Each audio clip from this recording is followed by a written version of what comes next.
Oke, assalamualaikum warahmatullahi wabarakatuh. Kembali bersama kami. Malam ini kita akan berbincang-bincang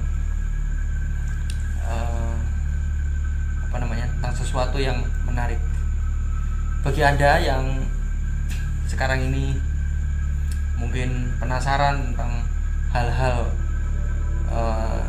dunia misteri, atau Anda yang ingin mengenal jati diri Anda, atau sesuatu yang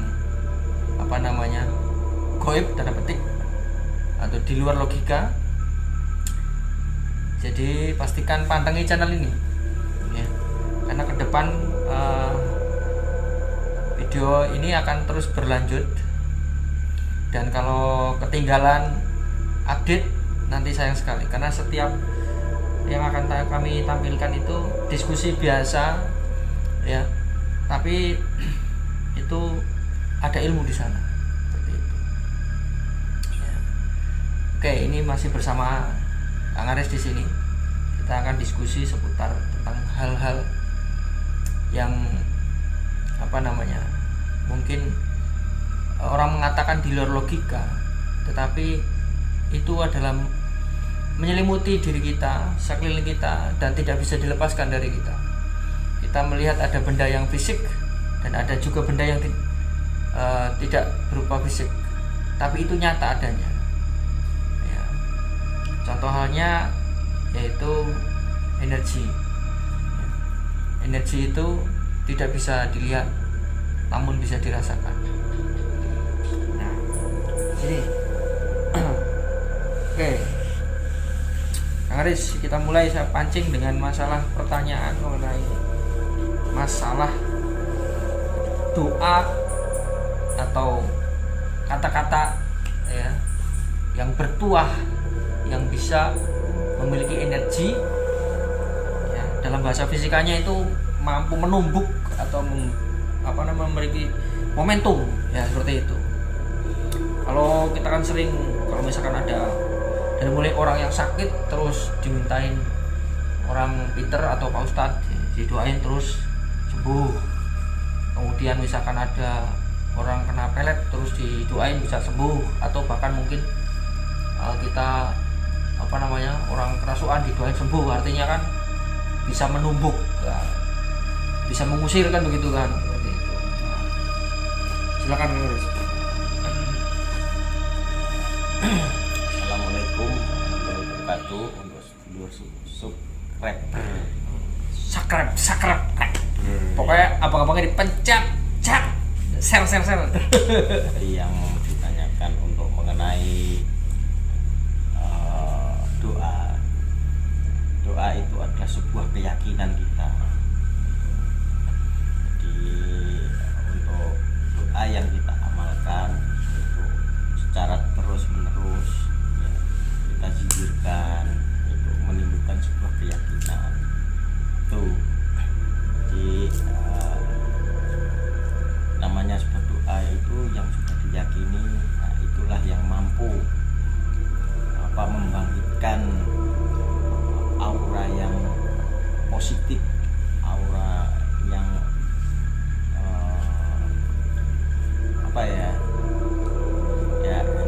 intinya aura yang positif itu, karena antara doa itu diucapkan bersumber dari hati keyakinan kepada Allah. Makanya kalau dalam peribahasa seperti kayak carilah ilmu sampai ke negeri Cina itu kan. Kalau orang Cina ke Indonesia ya, nyari tanah. Makanya itu ada sebuah keyakinan gitu. Kalau orang istilahnya berobat ya, kalau tidak yakin ya percuma. Namanya berobat itu harus yakin. Misalkan secara medis banyak dokter umum, dokter spesialis, tinggal keyakinannya itu di dokter mana, sesuai dengan penyakitnya apa. Jadi pertama adalah yakin ada dirinya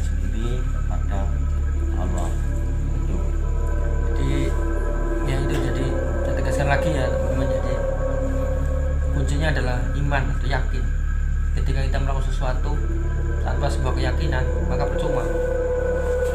Itu seperti mungkin dulu saya pernah diceritain ada seorang dokter melakukan eksperimen. Satu pasien dengan penyakit tertentu itu diberikan obat yang bagus, tapi tanpa diberikan ucapan keyakinan dan lain sebagainya. Pokoknya ya diminum aja seperti itu. Kemudian dia melakukan eksperimen pada pasien yang lain memiliki penyakit dengan tingkatan yang hampir sama. Itu diberikan tepung biasa, ya, bukan obat, tetapi orang itu disugesti ini bagus dan nanti akan segera sembuh. Nah dari itu ternyata yang sembuh itu yang nomor kedua, yang bukan obat, hanya tepung, tapi bisa sembuh. Tapi dokter nggak bilang seperti itu. Nah ini dari analisis ini, keyakinan itu memegang peranan penting. Apalagi kalau misalkan kita dari apa namanya, doa atau ucapan, ya atau tulisan. Nah jadi apa namanya, doa itu bisa berupa ucapan ya, yang didengarkan, atau berupa tulisan yang betul ya Pak ya. Yeah. Nah maka muncullah ada katakanlah itu buat raja-raja begitu kan, seperti itu.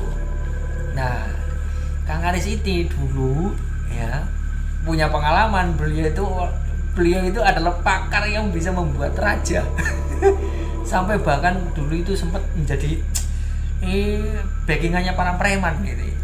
Ya, ini cerita pengalamannya. Ya itu masa lalu. Main preman. Kalau Masa lalu. Sekarang ya kita sama-sama belajar lah. Saya bukan orang pintar, bukan kiai, bukan apa. Kita sama-sama belajar untuk mempertebal keimanan kita kepada Allah. Jadi bukan suatu hal yang musyrik, ya kan? Tapi itu satu yang perlu kita yakini bahwa doa itu yang kita panjatkan terus menerus itu akan bertambah keimanan kita kepada Allah. Nah itulah sebuah keyakinan gitu. Jadi kalau misalkan orang berobat, katakan dikasih itu tadi apa, seperti tepung, kalau yakin ya itu sebagai sarana untuk menyembuhkan penyakitnya gitu. Bukan tepungnya, tapi karena keyakinannya itu gitu. Karena semua sumbernya ada dari Allah gitu. Sedulur subscriber semua. kira apa kayak Kang Ujang itu orang bisa meni subscriber. Oh sok beker mana sok beker. Wis pokoknya ngono ya. Pokoknya ngono lah ya. Cerita tuh gimana tuh ceritanya dulu waktu pengalaman menjadi ahli raja. Kenapa ini kan pengalaman ya kan. Ya itu kan ya karena bersumber dari keyakinan saya kan gitu ya. Jadi saya yakin membuat sebuah raja. Kalau saya itu membuat itu sebetulnya ya saya ambilkan dari penggalan ayat-ayat di Al-Quran gitu. Jadi tujuannya apa, untuk apa, itulah yang saya ambilkan. Itu dengan sarana minyak dan doa wirid lah, wirid. Ya saat orang itu memakai ya alhamdulillah selamat gitu loh, dari karena tujuannya itu adalah untuk keselamatan, buat sarana untuk keselamatan, bukan itu terus menyelamatkan enggak gitu. Tapi sebuah sarana seperti Musa itu kan dengan memakai sarana tongkatnya bisa membelah lautan itu. Tapi Allah menurunkan wahyu itu bukan terus akan ini saya kasih itu enggak, tapi dengan sarana apapun, entah itu melalui apa itu bisa ya kan. Contohnya wahyu itu ditulis dalam kitab, itulah kitab itu adalah sarana. Betul. Ada Seperti medianya itu. kertas, Nah, tulis. medianya. Jadi enggak terus akan wahyu itu turun tanpa ada sarana. Pasti ada sarana. Seperti itu dulur subscriber penjelasannya. Ya, jadi ini kalau bercerita ini sedikit mendalam, kalau kita mau buktikan, Rasulullah itu ya adalah nabi di mana Al-Quran diturunkan. Jadi secara ini secara apa ya bahasannya, pokoknya intinya jadi Rasulullah itu sebagai sebuah sarana bagaimana Allah itu bisa menurunkan Al-Quran. Nah ini juga luar biasa, bahkan kalau kita bisa mengkaji lebih dalam mungkin ya, ketika zamannya masih awalnya manusia yaitu Nabi Adam ya, diberitahu ketika Allah bicara Allah asyhadu alla ilaha illallah wa asyhadu anna Muhammad rasul, ada Muhammad di sana ya, dan itu adalah zat yang sudah tercipta sebelum adanya Nabi Adam, dan zat itu akan diturunkan ke bumi melalui dari turunan Nabi Adam. Nah itu, dan dari sarana itulah Allah itu menciptakan alam semesta itu. Ya. Kemudian secara syariat, secara umum atau secara ekstrim ya, kita bisa melihat Al-Quran sampai saat ini sebagai mukjizatnya beliau. Nah itu benar-benar bisa gamblang nampak ya, sebagai sebuah mukjizat yang kita bisa baca, yang kita bisa dengarkan sehari-hari ya, seperti itu. Nah, jadi kembali ke sini. Jadi intinya berarti kita itu memberikan sesuatu ya, atau kita meyakini sesuatu, mengimani sesuatu itu tetap membutuhkan syariat. Seperti ketika istri saya mau rajang berambang itu, ya butuh pisau. Iya. Kalau nggak ada pisau berambang, gimana caranya? Ya, saya ini ingin menutupi aurat. Ya, menutupi aurat itu gimana caranya? Kita butuh syariat baju. Ya, jadi baju ini ya.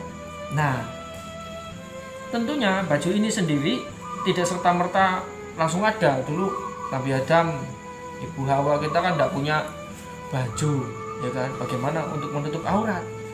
Nah, dulu mungkin pakai daun kali ya.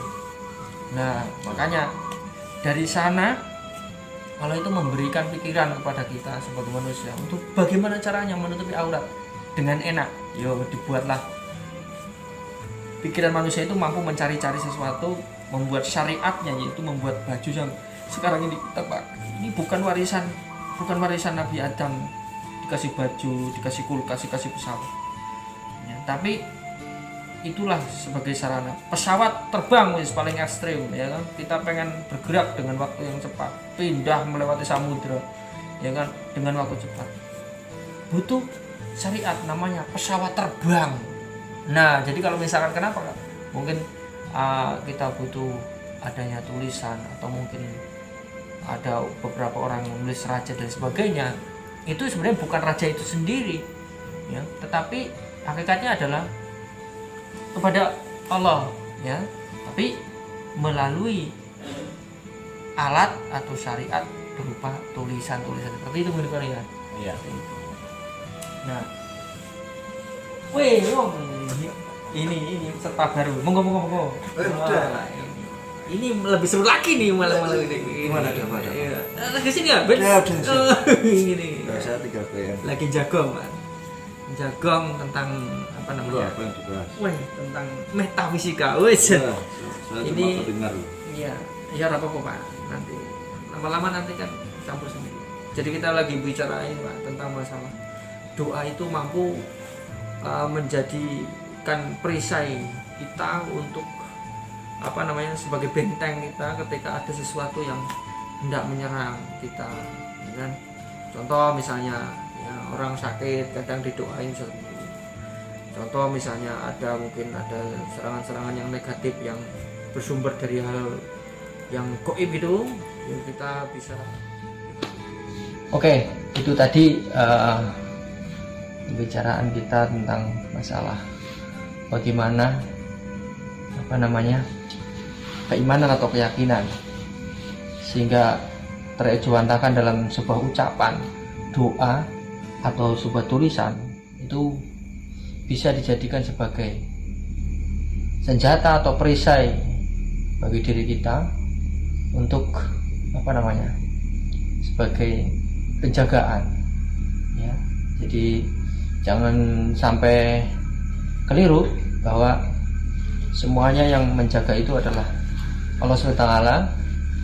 Tapi tentunya tadi kita punya ada syariatnya, ada medianya seperti itu.